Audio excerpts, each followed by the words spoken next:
Well, okay, if need be. I've ingested worse things than DMT-7 when duty demanded. I needn't try anything else. Johnny promised I could take away the alco. The subdued rush brings forth a vivid and colorful foam of hypnagogic imagery rising inside my eyelids. It's nothing I feel I can't handle. All I need to do is open my eyes and the river of mind cartoon ceases. The alco. You said I could have it. Close your eyes. Close your eyes and I'll give you the alco. Whizah, why-yee. The word bursts inside me like summer thunder. What the hell is this, you say? Well, our friendly neighborhood wizard, Alan Moore, used this guy. Oh wait, not him. Used this guy, the Dark Knight of the Sea, H.P. Lovecraft, and his stories to complete an epic narrative that took him over 14 years to put together.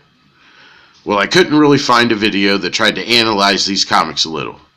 I thought I'd have a little fun and give it a try. In no way am I saying this is the only explanation for this story. This is only how I see it, and I wanted to have some fun and put some videos together. I'm in no way a professional. I just got a new little tablet with some video software on it, and this is my first time making a YouTube video, and I'd love to hear what you think of this story and this video. Now, I can't pronounce shit. I was born and my childhood was in Florida, and my adult life I've been in Southern Ohio. I'd say I sound like a hillbilly, so please bear with me. I am born medicated, so let's do this. Okay, so this story is presented in 3 parts. The first being Courtyard, that is 2 comics, which this video is about. The second is Neonomicon, that's 4 comics, and will explain the events in part 1 and add a whole new plot. And then the third and longest 12 comics, we have Providence, set in the Prohibition era of the 1920s.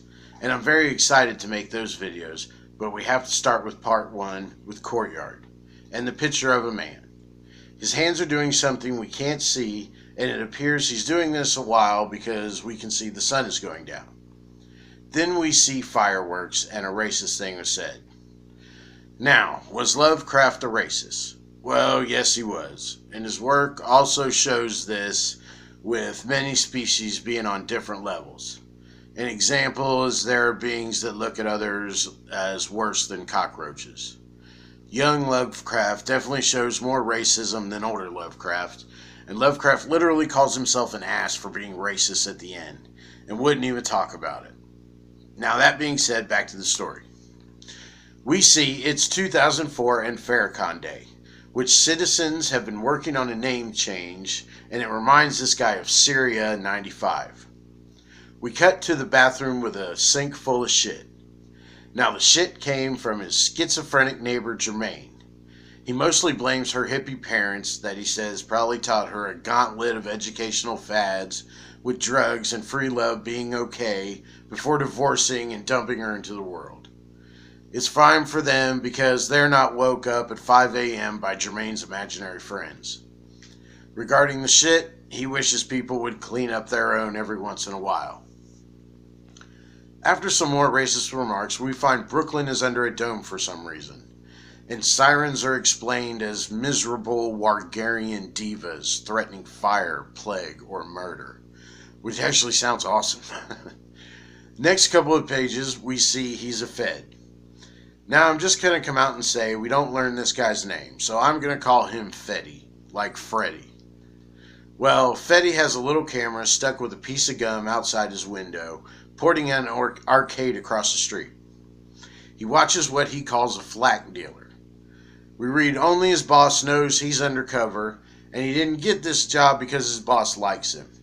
His boss actually thinks he's a smug little Nazi, but he got this job because he has high abstract patterning skills and gets all the Twilight Zone jobs. So it's like X-Files, but with a Nazi Mulder. He calls how he thinks anomaly theory, saying he goes through everything carefully, winnowing out the most troubling details, obscure little fragments that don't fit profiles and get overlooked. So now we see FBI files laying on his bed. 15 murders, all identical. The heads and hands cut off and the torsos opened up like some Giorgio O'Keeffe flower. But they're definitely done by at least 4 people who are in no way connected. In the 3 people that they have found, a 15-year-old male who dismembered his parents, his sister, and his grandmother. He has an extensive record collection of classical music, but with one rock band called the Altar Cats. Now, in no way can I mention every Lovecraft Easter egg, but in the next books, there's an FBI agent that goes over big similarities with the murders and everything, but that's in the next book. Anyways, the next is a 20-year-old bookstore clerk from Seattle. His brother-in-law found 12 human hands individually wrapped in the freezer and called the FBI. He says he never goes out, but he had a club ticket to a club called Zaquith. Okay, and also something called DMT-7 was found in the prison pocket of a 38-year-old homeless guy who had 3 heads in a Kmart bag. He assumed they were copycats, but as like every detective story ever written, they kept the details from the media. Now here's where he says anomaly theory comes in. But I'm going to tell you what I see. I see the 15-year-old writes these weird songs with gibberish and scat-like singing, and the 20-year-old writes these strange short stories that are half gibberish. Although I don't think Fetty notices any of this or puts it together. All I really see him noticing is that the Altar Cats, the album the guy played, is the band is playing at the Club Zaquith that the ticket's from. Well, of course, the club is in town and says there's a new drug called white powder that flows through there.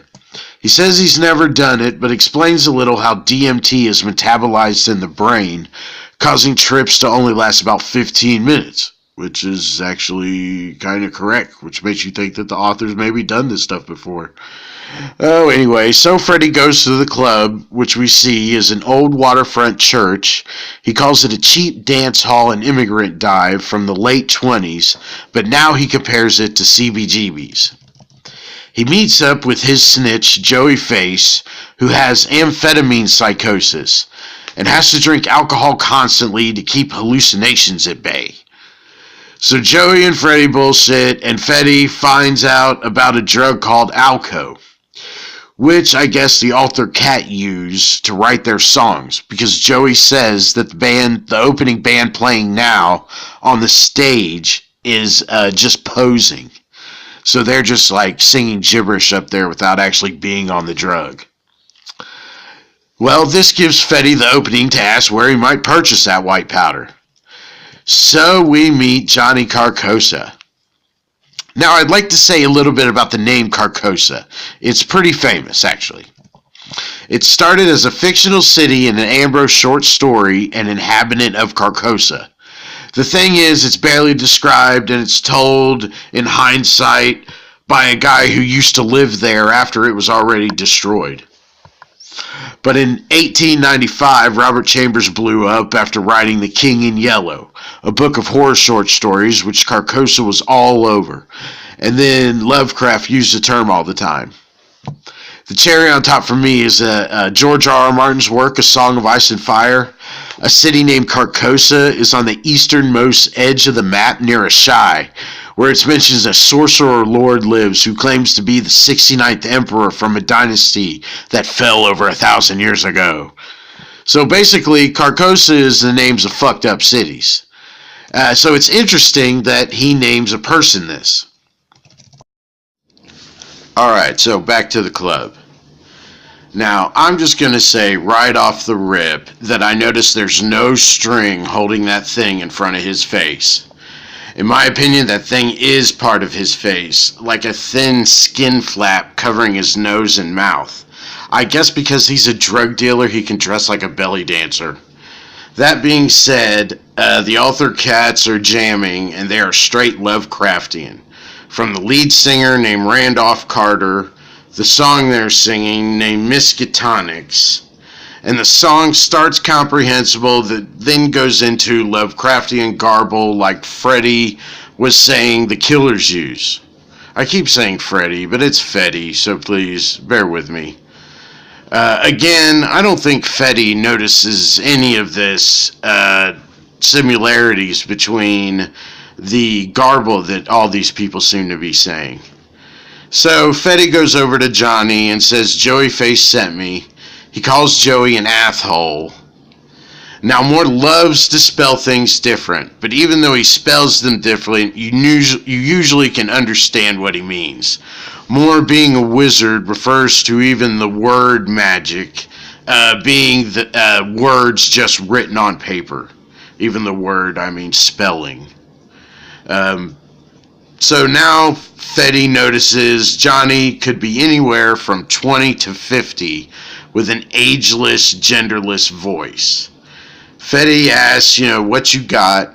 He says he has cock rings from Innsmouth and what looks like snuff porn from a genius named Pickman. Well, Fetty says, "I don't want porn, I want alco." Well, cock ring dealer says, "I can't do that here. Meet me back at my place at 3 a.m. Okay, in my opinion, there are only red flags here, but maybe red flags are like Christmas bells to feds. Who knows? I guess I'd think he wanted to close the bar and he left the stuff back at his place, but at least I'd tell my boss where I was going tonight. But hey, that's just me. In this future, I guess they have fax booths, which I guess didn't catch on. I mean, could you believe all the paper they'd have to use? And for all the little things that we'd say? Well, it says he does check in and he gets an update from his boss, so maybe he did tell his boss where he was going. From the update, we learned that in 1925, a child smuggling ring was named by a Detective Malone, and that church was involved. The feds think it's a Satanist cult, of course, and the leader of the Satan Church was a Robert Sidham, but expired before charges were brought. 24 cops also died when the house they were raiding even collapsed. But then 2 years later, in 27 or 28, Sidham shows up in a remote gold refinery in some backwater seaport in Massachusetts. The town's name is blacked out, and the offenses of the townspeople are vague but imply inbreeding. There were lots of arrests, but what's unclear is that there were no charges or trial. The term degenerate is used frequently, but in Hoover days that could mean anything.